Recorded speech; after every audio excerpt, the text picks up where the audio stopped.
756, bottom paragraph.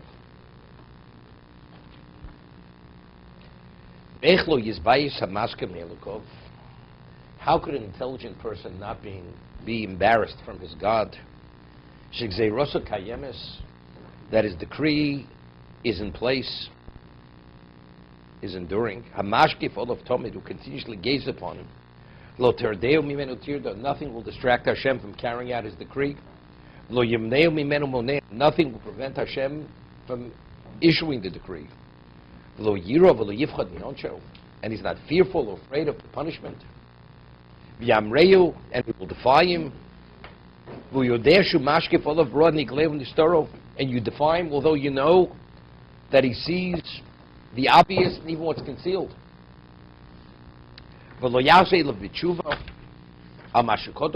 person does the tshuva. What previously happened. He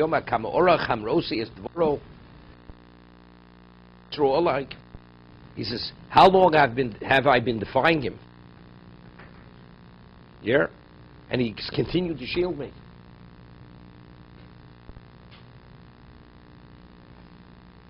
He says, I'll ask forgiveness before I'm punished in this world, or before he punishes me in the world to come. You know, we say, person says, you know, I'm retired at 40, I'll build. Right now I'm busy making my fortune. I have no time to study. I've got to work till, you know, have to make partner in the law firm or whatever it is. Don't say, when I'll have time, I'll study. Because that moment may never arrive, for many reasons. First of all, who said you'll live till that moment? And when you come to that moment, if you're alive, you'll have reason to delay it, you know? What happens if you have a financial setback? And what happens if you want to make your nest egg even larger? And you have other ideas. The same thing. Person says, you know, before I leave this world, before Hashem will punish me, I'll do tshuva. I'll ask forgiveness.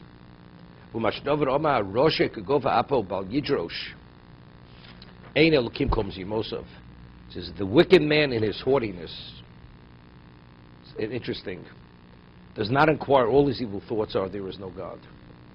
But he refers to it as haughtiness. Why does the person make the change? He knows he's doing the wrong thing. But yet, the answer is, it's okay. As long as I straighten out the account at the end of the day, it's like, you know, the person embezzles. Doesn't embezzle. Embezzler doesn't believe he's a thief. You know, I just want to borrow it, and someday I'll put it back in the till.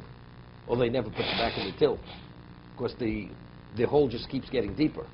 And he has to take more. And once he's taken, and he's done the wrong thing, he takes more and more, until he's at a point of no return. He can't make the correction any longer. But what is it based upon? Gova libo. Gova apo. It's his haughtiness. Because, you know, if I have a need, that justifies everything. Maybe it doesn't justify everything.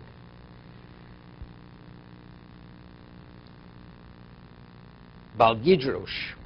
And it means also that all of my success is due to you and nothing else. Therefore I have to work for it. The person has no sense of accountability.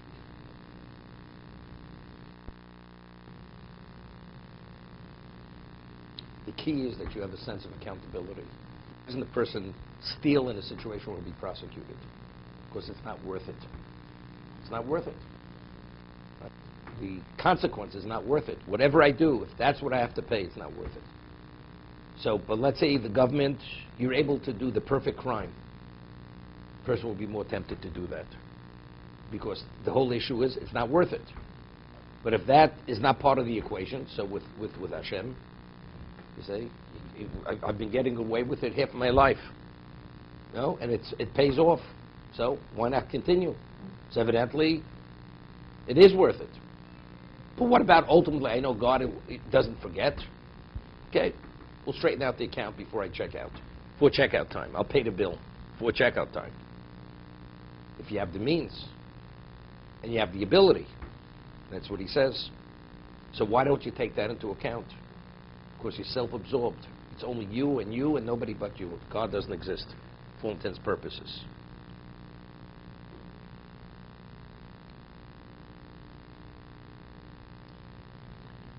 most people, I always say, most people, not a person is truly observant, but let's say civilized people of society, right? Why are they ethical and moral? Because society dictates you should be ethical and moral. But yes, do you believe in God? Definitely, I believe in God. So if you believe in God, how does God, does it have an impact on your level of morality and ethical behavior? Right? Ethical culturist. He's an ethical culturist. Whether God's part of his life or not, he's just as ethical, just as moral. Most people, God is purely a figment of their imagination. No, but I'm saying the impact. I'm not saying in belief, but I'm saying in terms of the actual impact on their lives, on their behavior. Almost nothing, unless it's the person wants to do something which is so out of the ordinary, negative. So the only thing that's holding him back is because God will punish him. But on the average, there's nothing. God has no relevance to their lives. Or sometimes a person wants to do something exceptionally good, and he's only doing it because he's motivated, because God will see it in a very positive way. So that will draw him to do something positive. But outside of these two cases, to the negative or the positive, God has no bearing on most people's lives. So people say that, even people who are not, Look, Obama says, God bless America, and he wears the pin on his lapel. Doesn't have the, what is it, the crescent. Does he wear a crescent on his lapel? And he has a dog, a picture of a dog on the other one, a pin. Okay? Muslims don't have dogs. But if you're president of the United States, you have to have a dog. Yeah. Golden Retriever. Okay? I'm not going to get into politics. Okay? Okay? Well, we speak truth here. Hashiva Vesrim. We're talking about accountability. That's the Bilsa Dichusa before we start the Gemara. You know, the Gemara says you're supposed to say, Alan, you're supposed to say a light word before we start the Gemara. Okay? Okay? Okay. Hashiva Vesrim. The 27th level of accountability, what you have to think about.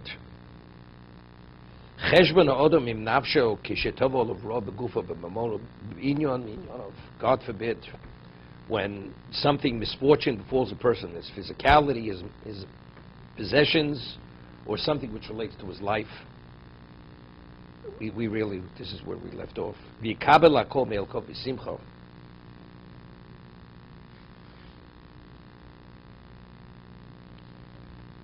And he accepts it with joy. And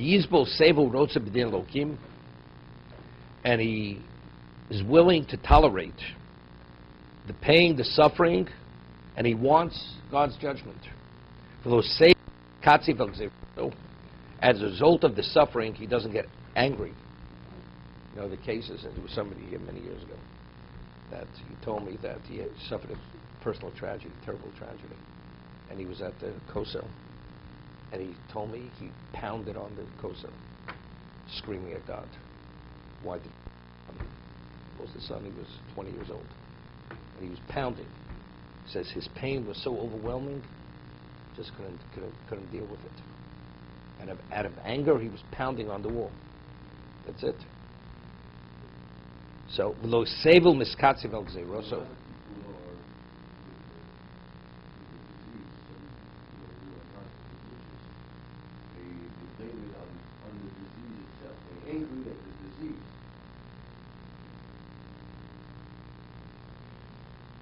Okay.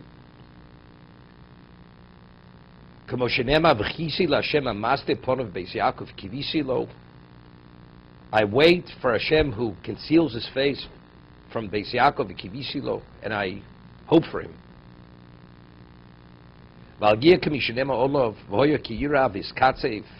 Should not be like the person who's starving and he becomes enraged.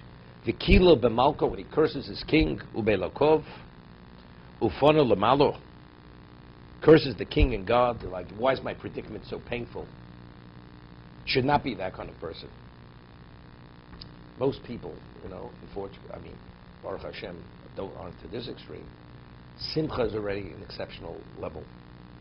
The person welcomes it, but to curse God, or to complain to this degree, most people they remain silent. As they say, suffer in silence. They suffer in silence. They suffer. What goes through people's minds? Nobody knows what goes. Even if something inappropriate goes, the person wouldn't say it, because since intellectually he knows the truth.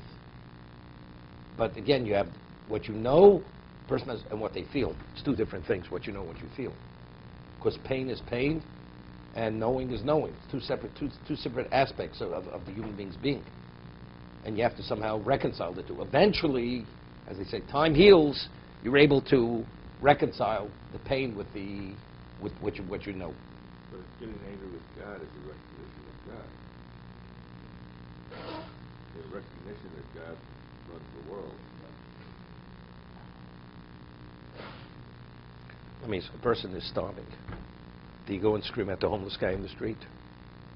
So what does he have to? And then you go to the king and you scream at him and you disrespect him. What's going to be the consequence of screaming at the king or screaming at the homeless person? Well, you recognize he's the king, he's the provider, but it's a disrespect. It's unacceptable. But it's still on a level. It's still. But if you understand that, and the king is the provider, and the king does what's best, simultaneously, it's like you're shooting yourself in the leg. You're admitting he's the king. He knows what's best. So if that's the case, what are you complaining? You say, well, I accept that you're the provider, but I don't accept what's best. That you know what's best. You can't have the cake and eat it. You can't take half the cake. You have to take the whole cake. I agree, but I think that when... No, I'm not saying why a person. I understand why a person. Like I said, knowing and pain are two separate things. They have to be reconciled. And it's not easy to reconcile the two of them. To be continued. What about not long ago,